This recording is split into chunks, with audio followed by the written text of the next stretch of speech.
Hello, this is the luckiest maths teacher in the world. Thank you so much for tuning into this video in which I go through everything you need to know for your first test. Let's get started. So the first thing we looked at was integers, and in particular we looked at the order of operations, and BIDMAS tells us the order in which we must complete the operations. And this is an acronym. Each letter stands for something. So B stands for brackets. Note that brackets are not an operation. You just do whichever operation occurs in the brackets first. Second thing is I for index, which also means power. We're talking about raising to a power. That's the second one. Now, division and multiplication are next. But despite the way this is written, it doesn't mean you always do division first and then multiplication second.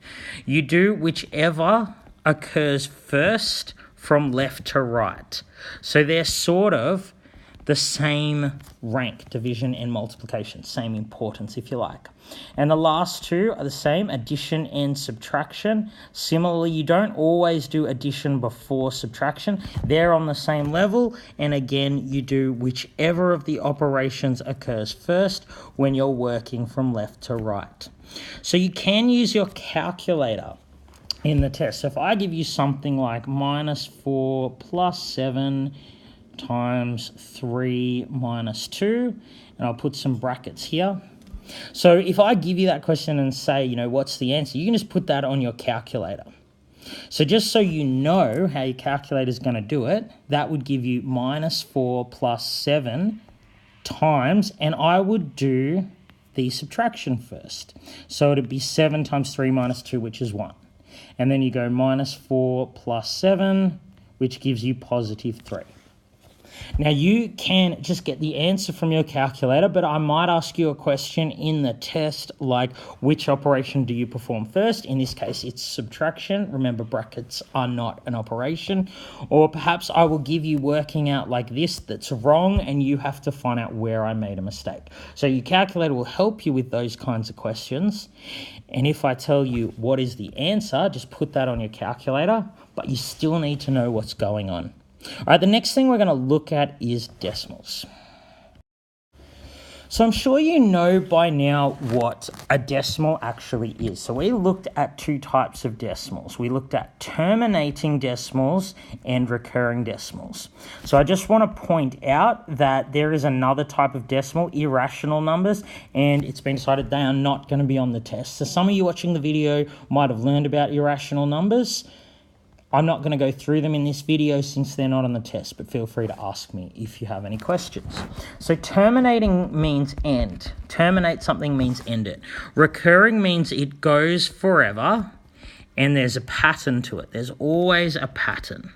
So all of the decimals that we look at in the test will either be terminating or recurring. And usually we say whether a fraction has a terminating or recurring decimal. So for example, 1/5 has a terminating decimal. It's 0.2. So you hopefully know how to go from a fraction to a decimal like this in your head without using a calculator, but in the test you can just use a calculator. So the button to convert fractions and decimals usually looks like this on calculators. If you don't have one such button, make sure you let your teacher know. So 1/5 is 0.2. You can get that from your calculator. That's a terminating decimal because it ends. There's one number after the decimal point and then no more. It ends. Other examples of a terminating decimal, 1/25 is 0.04. There are two numbers after the decimal point, and then it ends. 1/16 is 0.0625. There are four numbers after the decimal, and then it ends. It doesn't go on forever. So there are examples of terminating decimals. Recurring decimals go on forever. Something like 1/3 has a recurring decimal. It's 0.333, and the threes go on forever. Something like, let's say, 4/11, which is 0.3636, it's recurring because they go on forever. So there's a pattern in each of these. You can see that the 3, every number after the decimal point is a 3 in 1/3. In 4/11, every second number is a 6. Everything in an odd number decimal place is 3. So the first, third, fifth, seventh, and so on, numbers after the decimal point are all 3. Second, fourth, sixth, eighth numbers after the decimal point are 6. So there's a pattern there. Okay, so we can write that in exact decimal notation. That's with a dot. So what we do is we write the decimal, we just put a dot over what is repeated. So 0.3 recurring is written like that. For 4 over 11, the 3 and the 6 are repeated. So I write them both and put dots up there. Okay, it can get a little harder. So if I have something like 5 over 12, that number as a decimal is actually 0.416, and the 6's go on forever. Now, if you put that on your calculator, you might see a 7 at the end of your calculator. That's just because your calculator can only write a certain number of decimal points and it rounds it. But that 7 is actually a little wrong. Your calculator has rounded it. So this number, 0.416 recurring, I write 0.41. I don't put a dot over the 4 or the 1 because they are not repeating. I put a dot over the 6 because it's the one that occurs over and over again. So in the test, you'll need to be able to tell me whether a fraction can be converted into a terminating or a recurring decimal. Now, usually you can just look at your calculator and see if there are heaps of decimal points. But that doesn't always work. Sometimes a fraction will have a terminating decimal, but there will be so many numbers after the decimal point that you can't tell. So there is a rule. So if we're looking at a fraction 1 over x, so x is the denominator, it's just a whole number. So it's going to be terminating, so it will terminate if x has only certain prime factors. So the number 1 over x will have a terminating decimal if and only if what's on the bottom of the fraction has 2 and 5 as its only prime factors. So here, 5 is the only prime factor of 25 and 5. That's why they have a terminating decimal. Here, the only prime factor is 2, okay?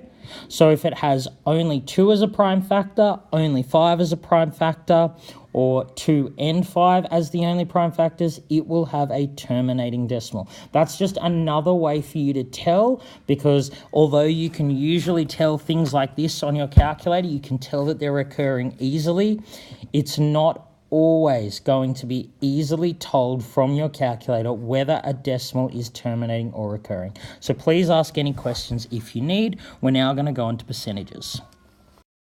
So hopefully by now you know that percent, set means 100, means per 100. So these numbers, percentages, are just fractions with denominator 100. So something like 20%, that is the same as 20 over 100, and you can get your calculator to simplify it for you. Just put in 20 over 100 and it will do it for you. Okay, so of course, we know from the previous slide that 1 over 5 is 0.2. So 20% can also be written as a decimal, 0.2. So the rule for converting percentages to fractions and decimals, I'll write up now. So if you have a fraction or a decimal and you want to convert to a percent, then what you do is times by 100, and if you want to go from a percent to a fraction or decimal, you divide by 100.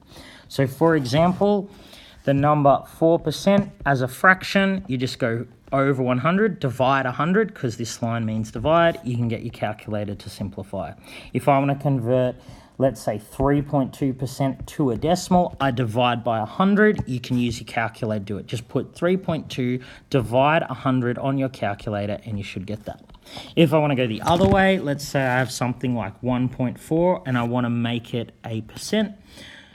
I'm starting with a decimal. To go to a percent, I times by 100. So I just put 1.4 times 100 on my calculator, and I get 140%. If I have something like 7 over 20, I just put 7 over 20 times 100 on my calculator, and I get 35. The answer is a percent, okay? So we can use this last part where we're converting a decimal or a fraction to a percentage. We can use that to find one quantity as a percent of another. So let's say in a test, that I scored, let's just say 36 out of 60. And I want to make that as a percent. So what is my mark as a percent? So I have a fraction 36 out of 60, and I want to convert that to a percent. I just times by 100, and the answer I get on my calculator is 60, and it's a percent because I'm converting it to a percent. So 36 out of 60 is 60%. Okay? So that's how you find one quantity as a percent of another. So that's the kind of question where you have two quantities and you want to make a percent. You need to know the difference because there will be questions when you already know the percent. So for example, if I say find, let's say 15% of 360, here I already know the percent. So what I do is I convert the percent to a fraction or a decimal. Either way doesn't worry me, doesn't matter.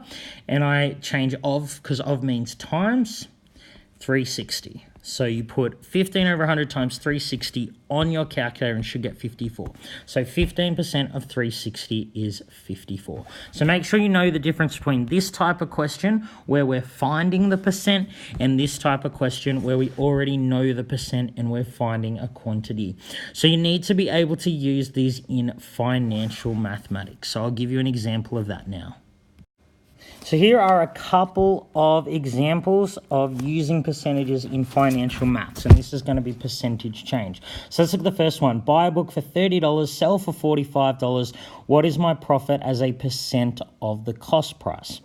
So this is like the first question I did on the previous slide.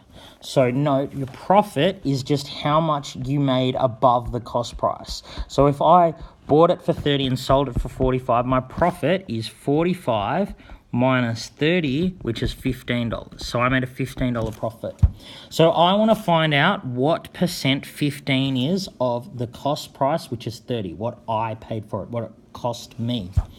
So we use the formula from before. We make it into a fraction, first quantity divides second quantity, and to make that a percent, we times by 100, and that's just 50%. So the profit, $15, is 50% of the cost price, $30. Easy as. So let's look at one involving a loss. So if I buy something and sell it for less than I bought it for, then I made a loss. I've lost money. So here, the loss would be what I paid minus what I sold it for. So that's just $15,000. I sold the car for $15,000 less than what I bought it for. So what's my loss as a percent of the cost price? What is this as a percent of, again, what it cost me? So loss over cost price, first quantity over second quantity, and then I times by 100 to make it into a percent, and I get 37.5%. Easy. All right, the last thing we need to look at is percentage increase and decrease, as well as finding the whole. So please pause and copy down these examples if you need. So we're going to look at percentage increase and decrease, and again, how I can use that in financial maths, because it's used all the time. So let's look at an easier question first. So let's say I want to increase $500. Let's say I want to buy 12%, okay? So there are two ways you can do it. You can find 12% of $500. So remember, convert the percent to a fraction or decimal and times. You can put that on your calculator. You should get 60.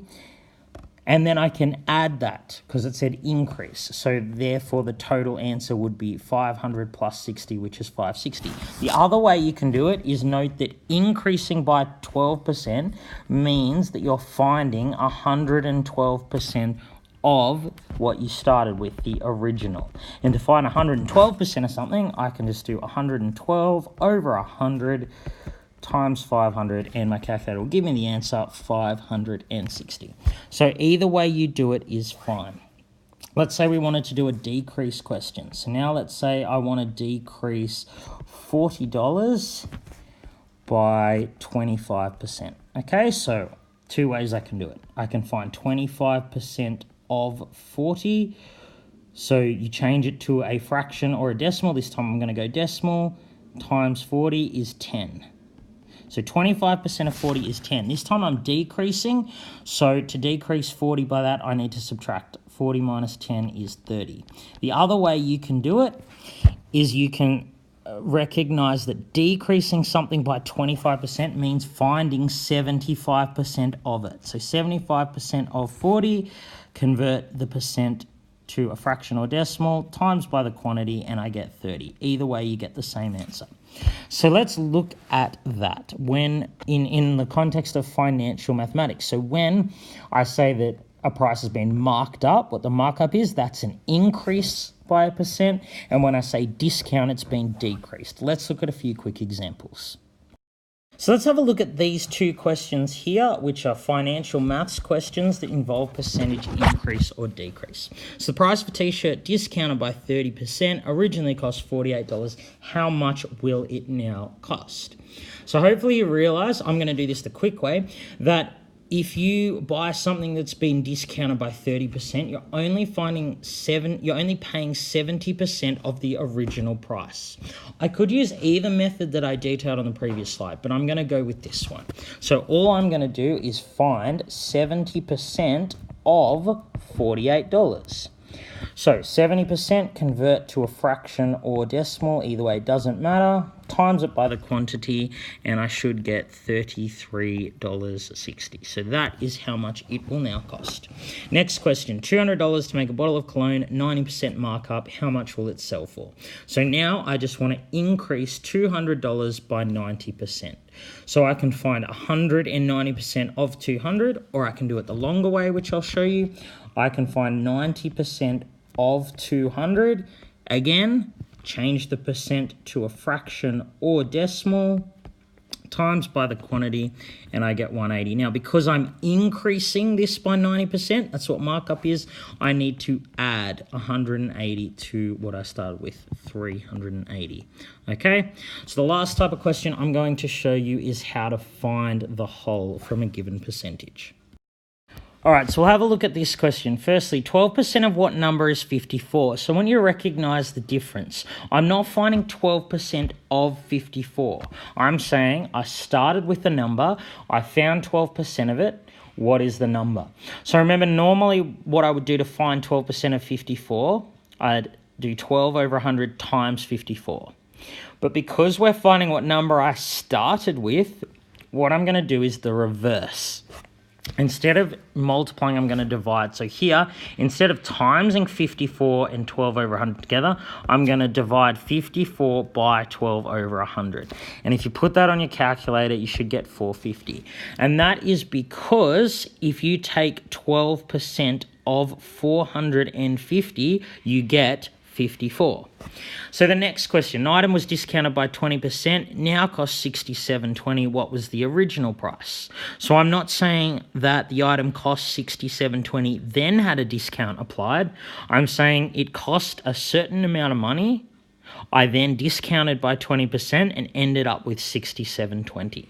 So how am I going to do that? So what I'm essentially saying is I had a certain price, I've minused 20% off that price and ended up with $67.20. So hopefully you know that when I decrease something by 20%, that is the same as finding 80% of the original. So what I've done is I've taken the original, found 80% of it, which is the same as timesing by 0.8, and I got $67.20. So to find out what I started with, instead of timesing by 0.8, I divide. So I'm going to take $67.20 and divide by 0.8, and I should get $84. So if I have something that costs $84, and then I discount it by 20%, it will now cost $67.20. All right, best of luck studying. Sorry for the long video, and ask me any questions you need. This has been the luckiest maths teacher in the world. Have a great day.